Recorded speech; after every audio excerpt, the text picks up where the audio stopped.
Hello guys, welcome to DF hope. Myself Sangam Pal. I hope आप सभी का IBPS clerk का मेंस एग्जाम बहुत ही अच्छा हुआ है। आज का जो वीडियो बनेगा ये दो पार्ट में बनेगा। फर्स्ट पार्ट में मैं आईपीपीएस क्लर्क मेंस का सेक्शन वाइज डिटेल्स एनालिसिस करूंगा, ओवरऑल गुड अटेम्प्ट क्या होना चाहिए एंड सेक्शनल गुड अटेम्प्ट क्या क्या है उसके बारे में डिटेल्स एनालिसिस करूंगा। एंड सेकंड पार्ट में state wise cut off analysis करूंगा, उसके साथ साथ एक्सपेक्टेड कट ऑफ क्या होना चाहिए एंड सेक्शनल कट ऑफ क्या होना चाहिए उसके बारे में भी डिस्कस करूंगा। तो ठीक है, तो वीडियो का एंड तक बने रहिएगा। ये आप ही लोगों का चैनल है, इस तरह और भी वीडियोस के लिए चैनल को सब्सक्राइब कीजिएगा एंड लाइक एंड शेयर जरूर कीजिएगा। तो चलिए शुरू करते हैं। अगर मैं आईपीपीएस क्लर्क मेंस का ओवरऑल डिफिकल्टी लेवल की बात बोलूं तो पेपर मॉडरेट था, कुछ सेक्शन मॉडरेट टू डिफिकल्ट था एंड कुछ सेक्शन मॉडरेट था।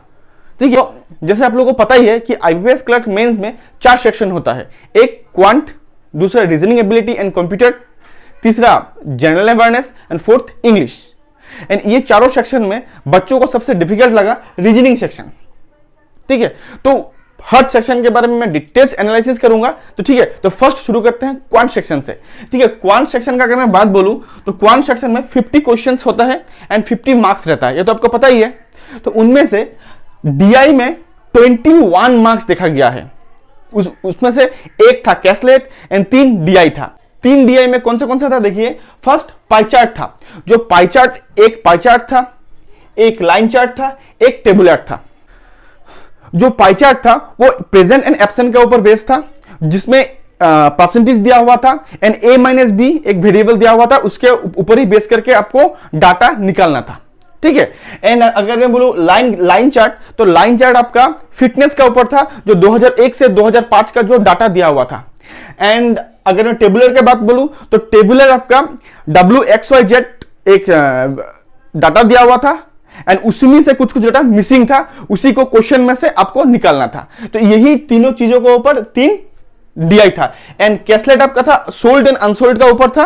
अगर मैं बोलूं डीआई का डिफिकल्टी लेवल के बारे में, तो डीआई का डिफिकल्टी लेवल मॉडरेट था, अच्छा था। लेकिन डीआई में सबसे बड़ा जो प्रॉब्लम बच्चों ने फेस किया वो था क्वेश्चन जो था वो थोड़ा लेंदी था।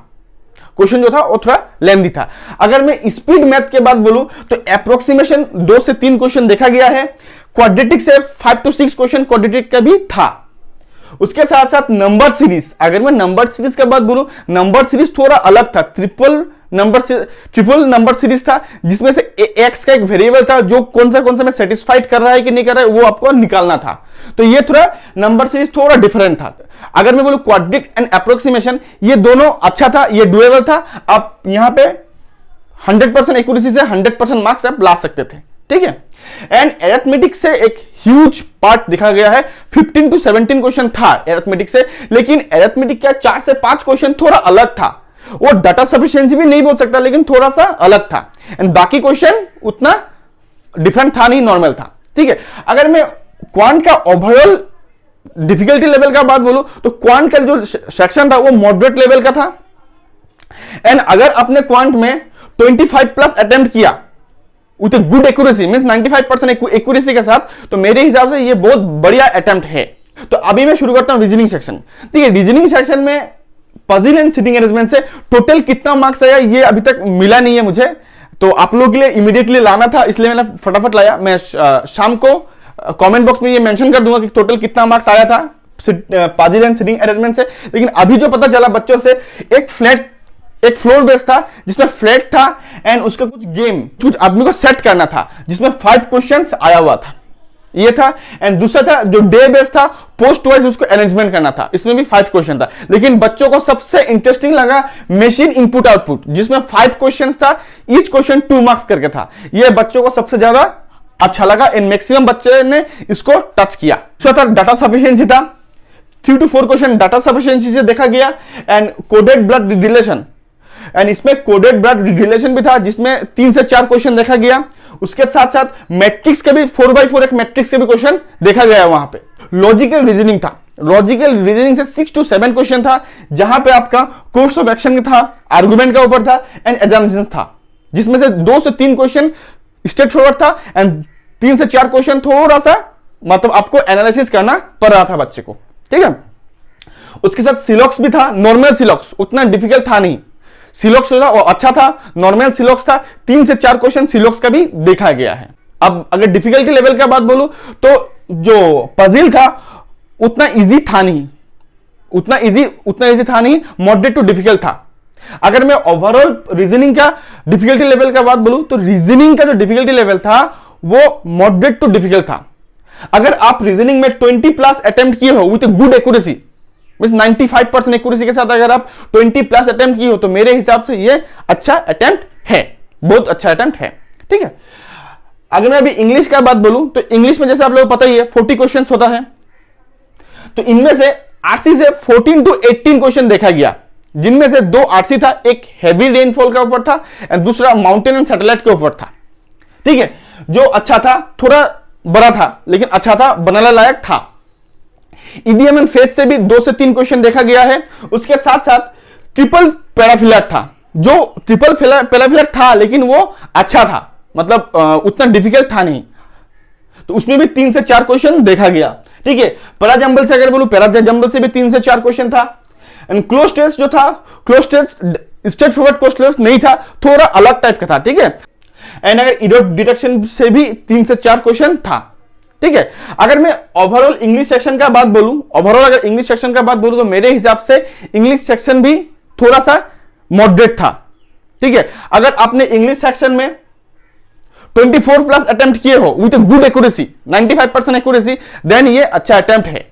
एंड अगर मैं जनरल अवेयरनेस का बात बोलूं, जनरल अवेयरनेस में जुलाई का महीना से बहुत अच्छा क्वेश्चन पूछा गया। इस बार जो जनरल अवेयरनेस में फाइनेंशियल जो था, फाइनेंशियल पार्ट से वेटेज थोड़ा इंक्रीज हो गया। एंड एक क्वेश्चन सिंजुआबे के रिलेटेड भी था और गवर्नमेंट स्कीम से भी 2-3 क्वेश्चन देखा गया था। ठीक है, अगर आपका जनरल अवेयरनेस का अगर प्रिपरेशन अच्छा था तो आप इजीली 25 प्लस इजीली आप अटेम्प्ट कर सकते थे। ठीक है, तो मेरे हिसाब से 25 प्लस अगर आपने अटेम्प्ट किया विद गुड एक्यूरेसी तो मेरे हिसाब से ये अच्छा है। अभी अगर मैं ओवरऑल गुड अटेम्प्ट का बात बोलूं, ओवरऑल गुड अटेम्प्ट का, तो मेरे हिसाब से अगर कोई भी बच्चा 90 प्लस या 95 प्लस अगर आपने अटेम्प्ट किया विद गुड एक्यूरेसी तो मेरे हिसाब से बहुत अच्छा है। अभी मैं आप लोगों से डिस्कस करूंगा कि कैटेगरी वाइज आपका कट ऑफ क्या होना चाहिए एंड स्टेट वाइज भी कट ऑफ क्या होना चाहिए एंड सेक्शन वाइज भी कट ऑफ क्या होना चाहिए। तो ठीक है, तो चलिए शुरू करते हैं दूसरा पार्ट। जैसे मैंने फर्स्ट पार्ट पे बोला कि गुड अटेम्प्ट 95 प्लस अगर किसी बच्चे का होता है तो बच्चे का बहुत अच्छा अटेम्प्ट है। इसका मीनिंग ये नहीं है कि जो बच्चा 70 अटेम्प्ट किया, 80 अटेम्प्ट किया, 90 अटेम्प्ट किया, वो बच्चे का क्वालिफाई होने का चांसेस नहीं है। वो बच्चे का क्वालिफाई होने का चांसेस टोटली बेस करता है कुछ कुछ फैक्टर के ऊपर, जो मैं ऑलवेज बोलता हूं। ये फैक्टर क्या है? फर्स्ट, आपका जो वैकेंसी है प्रीवियस ईयर के कंपैरिजन में इस ईयर का वैकेंसी कैसा है, फर्स्ट। दूसरा, जो डिफिकल्टी लेवल, पेपर का डिफिकल्टी लेवल कैसा है। तीसरा, जो मेन फैक्टर होता है वो कैटेगरी, आप कौन सा कैटेगरी से बिलोंग करते हो। अभी अगर मैं बोलूं डिफिकल्टी लेवल, तो इस बार का जो डिफिकल्टी लेवल मुझे लगा एंड जो मैं बच्चों से रिव्यू लिया तो मोर और लेस थोड़ा अप्स एंड डाउन था, उतना ज्यादा चेंजेस नहीं दिखा गया। एंड अगर वैकेंसी का बात बोलूं तो वैकेंसी थोड़ा सा डाउन है। प्रीवियस ईयर में क्या हुआ था कि नोटिफिकेशन निकलने के बाद पीएनबी ने अपना वैकेंसी रिलीज किया था, जो बहुत अच्छा खासा वैकेंसी था, इसके लिए टोटल वैकेंसी इंक्रीज हो गया था। लेकिन इस बार पीएनबी ने ऑलरेडी वैकेंसी रिलीज कर दिया। अभी जो 4 बैंक है, जो Indian bank, Indian overseas bank, bank of Baroda and bank of Maharashtra, ये 4 बैंक ने अभी तक वैकेंसी रिलीज नहीं किया है।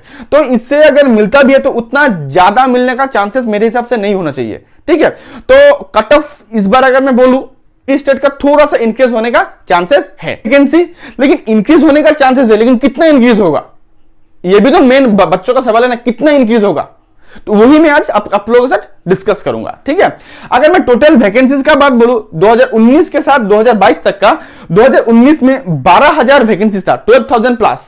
2020 में 11,000 प्लस, वो घट के 2021 में 7,800 प्लस वैकेंसी आया। एंड इस बार इन नोटिफिकेशन 6,000 प्लस वैकेंसी है। ठीक है, एंड मैक्सिमम एंड मिनिमम अगर कट ऑफ के बारे में बोलूं तो 2019 से लेकर 2021 तक का देखिए, ये आउट ऑफ 100 है।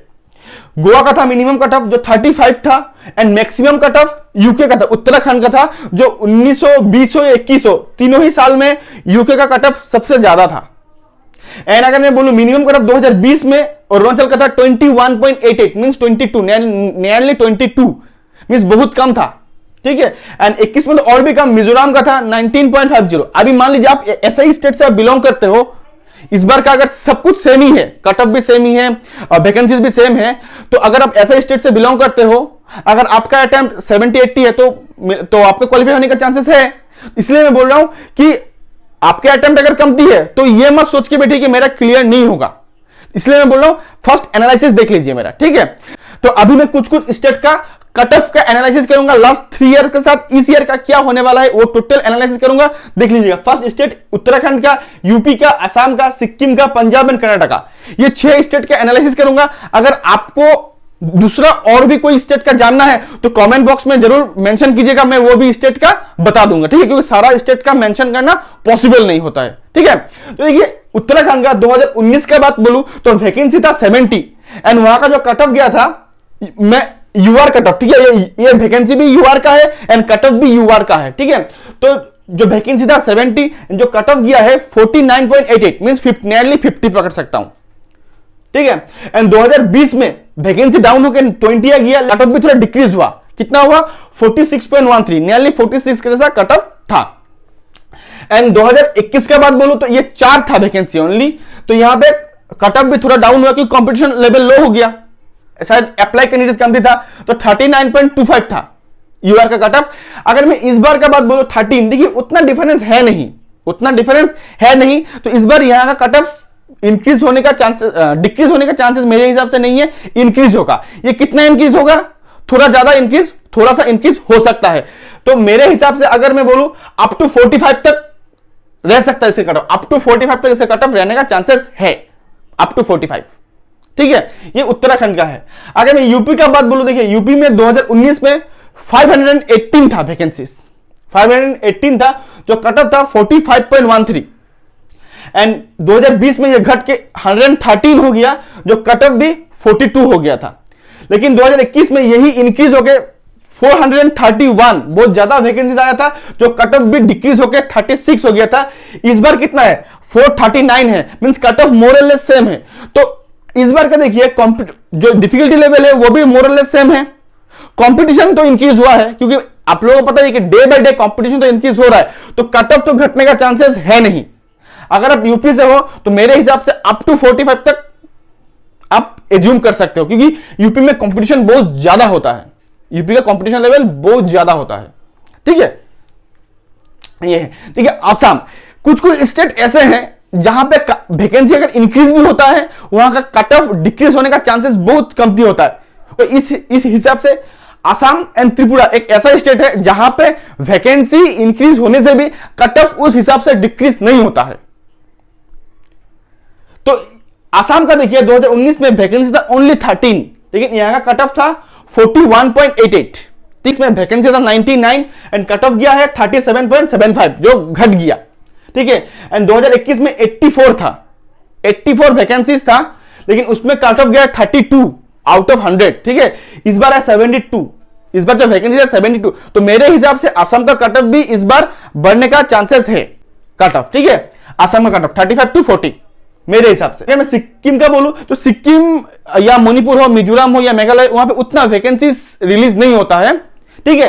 तो वहां का अगर बोलूं 2019 का तो 13 वैकेंसीज था, जहां पे कट ऑफ था 42.13 एंड 2020 में वहां पे वैकेंसी नहीं था एंड 2021 में वहां का वैकेंसी था 12, जो कट ऑफ घट के 31 हो गया, क्योंकि वो स्टेट में competition level as compare to other state थोड़ा कमती होता है, ठीक है। इसीलिए वहां का कट ऑफ थोड़ा डाउन, कंपेरेटिवली डाउन होने का चांसेस ज्यादा रहता है एंड वहां का वैकेंसी भी उतना हाई फाई नहीं होता है as compare to other state, ठीक है। तो इस बार का जो वैकेंसी है 7 है, तो मेरे हिसाब से सिक्किम का कट ऑफ भी बढ़ने वाला है, डेफिनेटली इंक्रीज होगा, डेफिनेटली।